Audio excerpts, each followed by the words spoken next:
On va arriver à la fin. Baké na ye prison. Baké na ye. Baké na ye. Les images là, on va arriver à la fin. Baké na ye prison. Baké na ye. On n'a pas de choix. Waouh, on n'a pas de choix. Merci Nabaike Bozé Belé à Kolanda Biso Nangonga Oyo na chaîne Abino O ezali lourde production le chaîne Nabato les boss art mais lourdeur. Ezala kaka toujours star lilima oya kaka kawana pona ko présenter bino émission na combo ya tokoloba pona mboka. Tant que Makambozo changé te tokozala kaka na pona koloba la nazomona muto azana sima caméra Edi Shaliba na PC pena mboto a simbi pena lelo so bomoni bilili ozo komela bino muto azaki na sima caméra yiwana Edi Shaliba azaki mokote azana Clever Samba azo kwa sime na réalisation bat bazosa msa kitoko po bomona nga na kata banda kuna bino na ebiete émission lelo ko sepelisa Arnold Koso esika zali na ebiete ko sala bien vraiment plaisir kitoko et pesaka toujours merci na bayo bozo tikate bozo continuer toujours ko s'abonner na chaîne biso ezalo de production. Lelo to kitaki kaka ndenge toza malgré tout ba makambozo leka première invitation kaka ndenge yaki toujours na berere kaka webi ndenge komama ki toujours na berere monsieur Kamere oyo aboyaki ko kende ko répondre invitation wana compte tenu que ba erreur ezalaki mingi kasi batamaele basilaki kotika ebongo te bazongaki lisusu basiko bongisa lelo lesi basiko utuko bauti lelo ko bengisa ye na parquet ya Matete. Alors ceux qui n'ont pas complicité na réalisateur nanga apesa bino to balancer les bino ba image lolenge caméra na parquet ya Matete. Mais tozalaka toujours on a pour nous satisfaire bino bozalaka toujours branché scotché cimenté pe bo s'abonner soko s'abonner ko sukana te OK sur la cloche wana au clocheter de façon que ceux qui te côté ici ba image ozala mutali boso ya kozwa yango. Vital Kamere, directeur de cabinet du chef de l'État et président national de l'Union pour la nation congolaise, a invité le mercredi 8 avril au parquet de Matete pour une communication en rapport avec le travail de 100 jours, va bel et bien répondre à cette invitation par Tochomani Kisombe, porte-parole de l'UNC, ville-province de Kinshasa. L'invitation est là et l'invitation est bel et bien authentique. Donc, la procédure que va adopter le président national de l'Union pour la nation Vital Kamere serait celle d'un homme qui respecte la loi, qui respecte la procédure judiciaire telle qu'il a toujours démontré depuis de longues années. À la question de savoir si Vital Kamere est victime d'un acharnement, Tochomani Kisombe parle plutôt d'un acharnement politique et non juridique. Effectivement, il y a eu acharnement pas sur le plan judiciaire, mais sur le plan politique. Dans plusieurs familles politiques, dans plusieurs regroupements politiques, certains d'entre eux veulent voir Vital Kamere dans des sales draps parce que ça leur plairait d'avoir un concurrent, un homme fort, un homme qui maîtrise la politique de ce pays, un homme qui a le souci de ce pays, être écarté de la course politique ou de la vie politique du pays. Car cela ne tient. Vital Kamere, nous sommes sûrs, c'est un homme intègre, c'est un homme, un leader politique qui a une vision claire sur la transparence de la chose de l'État, qui a une vision claire du respect des institutions, qui a une vision claire sur la séparation du pouvoir et qui a une vision claire sur le respect des principes démocratiques. À l'UMC et le peuple congolais en général derrière lui, Vital Kamere ne craint rien et nous sommes sereins, nous sommes calmes. C'est référent au communiqué de la direction politique nationale de l'UNC sur instruction de leur leader Vital Kamere, Tochomani Kisombe invite le cadre et militants du parti au calme et à la sérénité. Invité à accompagner mais beaucoup de troupement par rapport à 20 personnes mais tout le monde mais faut tala faut ya procureur papa procureur oyeba ki confinement ezali Covid-19 ba tu ba garder 1 mètre mais bino garder 1 mètre tala ndenge na zobelo na kangi munoko obi munoko danga kanga makate mais tout le ekangami est-ce que nous sommes dans le monde mais si koyo procureur on dit ozela parce que Vital Kamere koki maté azali on va retourner qui c'est événement ya crise tala congolais kinois abosani que Covid ezali abosani tala foule Toko Fakaka, pour se prendre Vital Kamere, et au Salaka Mousikate Poto Daye, to signer la biso, pour la Vital Kamere Boyeba. Soko Kata Loko Kota, Sokata Mutu Kata, Sokata Loko Kata, Kamera Kosom Samusus. Yaoune to eto bangite, Batobaye. Faute ya procureur. Docteur Mouyembe, Soki Lobby, To et Mati. Soki To et Mati. Il y a contamination. Et ça dit Tata. Procureur oyo komuni na ibite na kulingania ba kombo na ye na banda ko cité komuni butupe moyi soki to papa Mouyembe docteur Mouyembe na yebisio soki to e mati ya contamination et c'est dit tata procureur ayeba kité il n'a pas compris tata procureur il fallait azala azela eleka mais aboyi mais soki to ya contamination e mati docteur Mouyembe j'étais déjà de formation la piste d'enquête et c'est dit procureur. Mais là, on est empêché que nos directeurs de cabinet à répondre à une invitation soit tenue là qui était comme des symphonies. Ouais, mais ça qui a l'oukuta, bah yaki nango, bah pesi ba convocation, bah pesi invitation, et ça na numéroté, et ça na ba date c'est le cas, et ça bidou comme dit conspiration, bidou comme précipitation, tout boumaka Kamere, mais Kamere pour Kufa, Kamere pour Kufa. Il fallait que nous ressuscitions Mobutu. Mobutu a coupé ce témoignage, Kamera c'est dans Mobutu. Aïbate, pour que nous ressuscitions Kabila Père Andima, na Zami, Atiki Poste, Atiki Petit. J'ai cessé d'être président. C'est toi qui deviens président à ma place. Kamera pouvait tout voler. Il n'a pas volé. Pour Kamera Koufa, pour que nous ressuscitions, Nani, Kabila fils, Joseph, Atiki les banques nationales. Qu'est-ce que Mobimba Abi Kamere, je vais devenir président de la République. Kamere a mis toutes les langues pour Kabila comme président de la République. Il pouvait voler, s'enrichir. Il n'a pas fait. Kamere a eu ce qui dit Félix. Babengani bango na Genève, bakomi bana bitinda, bana mawo bana pasi. Oh Kamere bana pasi. Bakina bango na nyelobi bango ni bale. Batumi bale. Na population na bango base. To sadi gender na biso. To gagner pouvoir. Les tous ont dirigé Congo. Motema mabe. Congo ne alingaka bola mute. Tango Tshisekedi Félix. Na Kamere batikira bango. Botika ki bango. Bino. Tata oyo. Batika ki deux. Botiki bango. Boribi bako resirete. Mboka yango yo. Bopesiki Tshisekedi Félix 3 mois. 6 mois. Une année. Tout comme si c'est deuxième année. Bobite. Le roi de Tshisekedi a comprendre, il faut que tu aies Makolo. Makolo, Tshisekedi, comme on a vu à la caméra. Bozana pour ce bokata. Moutou bozoro ka caméra. Caméra sans état mira. Ata bosali nengini. Tu remets un système machima. Tu zongi à zéro. Mais bozoro kande Tshisekedi a reçu. Tshisekedi qui n'a pas de chiluba. Tshisekedi Félix Chilombo. Moi, n'attends tout Tshisekedi n'kwambi bolo. Badi bako kebela invita. Basubwan, et que vous sur du net. Badima kukebela mvita bato aba bene lukuna bene mufong bamani Kamere mbouclier tumbushi Kamere Tshisekedi achale ololo otika la vide pour bali ayo bato ibandoki yangone bazobundisa Kamere te Kamere qu'est-ce qu'il a à perdre? Kamere ne perdra rien. Parce que Kamere a un parti politique bien organisé, bien base, très bien solide. Kamere ne va rien perdre. Mais c'est vous, le président de la République, qu'on est en train de chercher sa perte. Ouvrez l'œil, fongula misu, kangula misu, oyeba, bato bazaba mibi, montez ma pelengendu, badingi badi ayo. Bah comprendre pour Badiayo, il faut pas déranger Kamere. On est en train de viser nos Kamere. On est en train de viser Tshisekedi Félix président. Je vous ouvre l'œil, votre compréhension. Dans ce pays, il y a eu des voleurs de haute facture. Nous jamais été inquiétés. Kamere n'est pas accusé. Kamere n'est pas accusé. Kamere n'est pas accusé, mais Balobi, UNC vous a acheté ma casse. Le premier jour, il y a une convocation. Nabutu n'a pas eu de déclaration.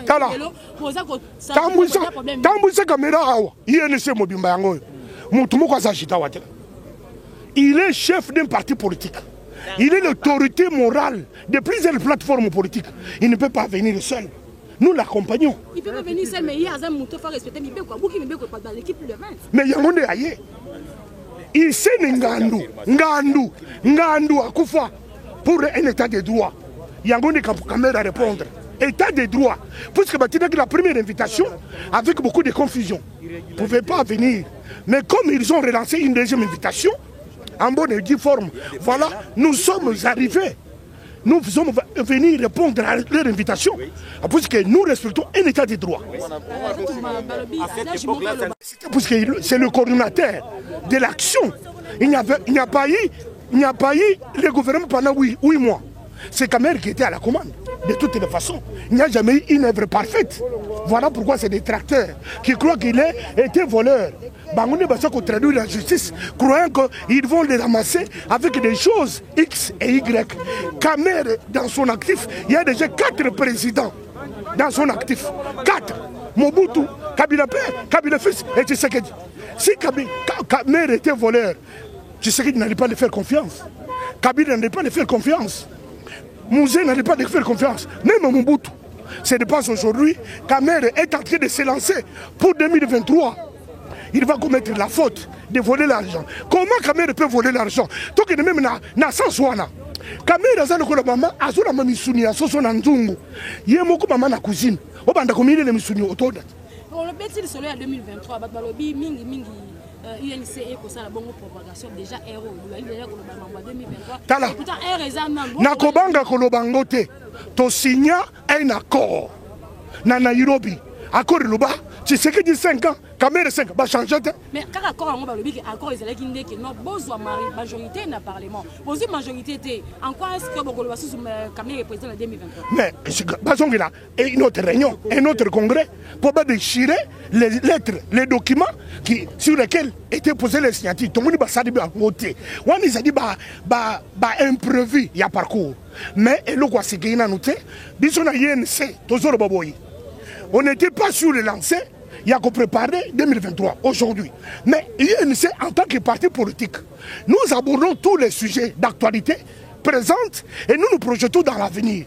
Avenir, et ça 2023. Tu as mon conseil à Bissot, non, tu as changé accord, tu as changé discours. Mais le côté. Nous gardons notre cap et notre pied sur l'accélérateur pour la 2023. C'est ça la vérité. Et donc, monsieur Isati. Pas là.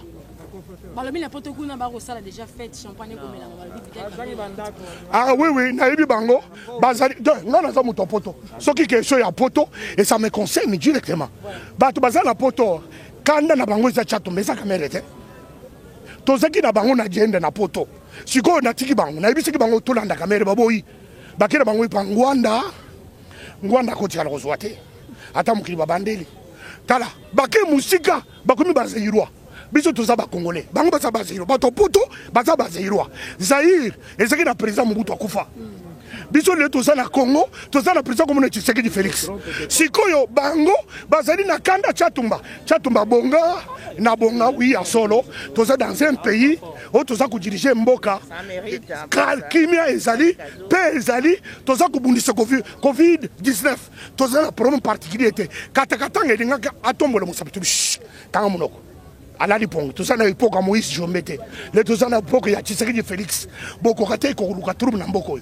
Bato poto baso me champagne ya pamba, baso de Satan ya pamba, botika Kamere, be invité ye Kamere n'est pas condamné na instance judiciaire congolaise. Et en plus parlant des bateaux à poto, c'est pas bateau à poto tu baso diriger mboka et ça bat. Mboka zo se dirige jamais. Ce bateau là ba met la champagne. Ba ya ba met la champagne tondima. Ba biso to bateau à poto to za ba met la champagne pour. Oui, c'est Covid-19. Pour ramasser par deuxième question pour ramasser ba tu ko accuser moko ministre habité monsieur Tumba, ministre INC. Par rapport à dossier, Bakizé Tumba place mon côté. Naza kolo baboye. Naza mutoka sa central, naza mutoka na attaque na comme nguluba ya est. Mais nazo zonga Kasai puisque ça origine na ngai. Baza ko akizé tomoni justice mon côté et salamité, justice mon côté salami, tomoni tribunal mon côté et convoqué Tumba et le que Tumba aibi ba pesi preuve. Non, et ça ba réseaux sociaux.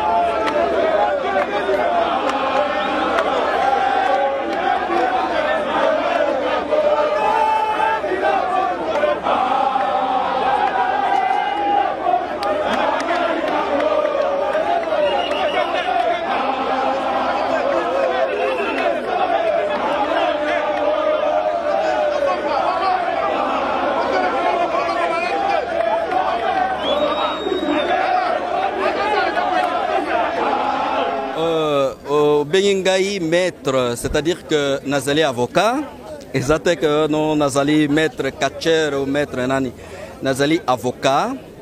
Et naye ponatina na mbela oyo parquet atindela ki papa Vital Kamerhe nazali pe moko na collectif oyo bakoki ko assister ye yango wana toyaki kozala ye awa. Mais curieusement, en rapport avec la foule que vous voyez là, nous avons été empêchés. Il y a Kokota, soi-disant que Mokonzi a parqué, à limita qui nombre, il y a 3 avocats au Bakore qui ont assisté. Alors, Ngaï n'a monaki que il ne revient pas au magistrat de limiter le nombre d'avocats conseils à celui que lui invite. Parce que, en fait, lui, c'est l'organe de la loi. Il cherche à le culpabiliser. Il cherche par ces questions de droit, des questions d'expertise, à cause de la réponse à Sengeli Nayango par rapport au dossier au Ezali na Messanaye. Alors, moto oyo azali invité et pas ya magistrat et Sengeli Naye kozala assisté par les avocats. Mon présence et avocat na katia procédure ils allaient jouer na morale ya client naye, 2 sur la morale également de celui qui verbalise parce que à koki ko poser n'importe quelle question té. Voyez, nous savons que Mokonzi Nabiso bon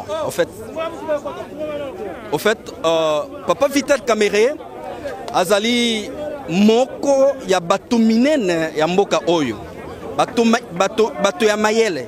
Alors parce qu'il s'agit d'un problème qui les concerne, tozali pe bato tokoza la ba stress tokoza la ba émotion banini et sika réponse ya malonga koya parce que nazana ba émotion au monde na beta na kotuta libako.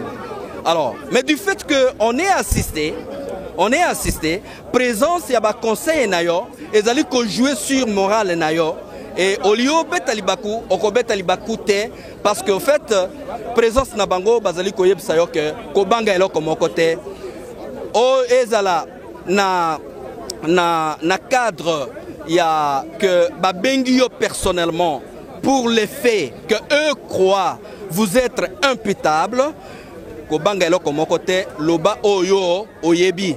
Mais ceux qui babengi yo par exemple ko éclairer comme renseignant ko banga pe eloko te parce que ce ko tuti libako o pesi o lobi lokuta esika ya koloba vérité eh ben il y a lieu ya ko faire yo concerné na kati ya dossier wana et puis ozwami parce que ozalaki na kobanga.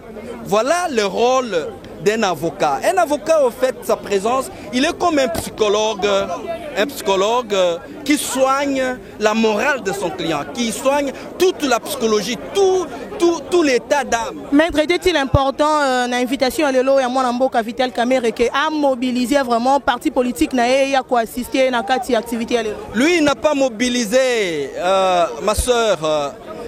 Maman journaliste, hier a koki comme mobilisé le président Vital Kamerhe, c'est un grand monsieur, c'est une autorité morale d'un grand parti politique. Il ne revient pas à moi de le dire, c'est tout le monde qui le sait, toute la République. Vous savez, en 2011, il était la troisième personnalité à vouloir gagner les élections. Il y a eu un gagnant, un deuxième et un troisième, c'est lui. Donc c'est quelqu'un qui est suffisamment connu et qui a un parti aussi qui s'aligne sur la liste des grands partis politiques de ce pays. Alors, lorsque Mokonzi Nabango Azali interpellé, doit inviter la justice à cause de bruit, je veux dire ceci, il est invité à cause de bruit. Vous savez, j'ouvre une parenthèse tout de suite, je vais la fermer.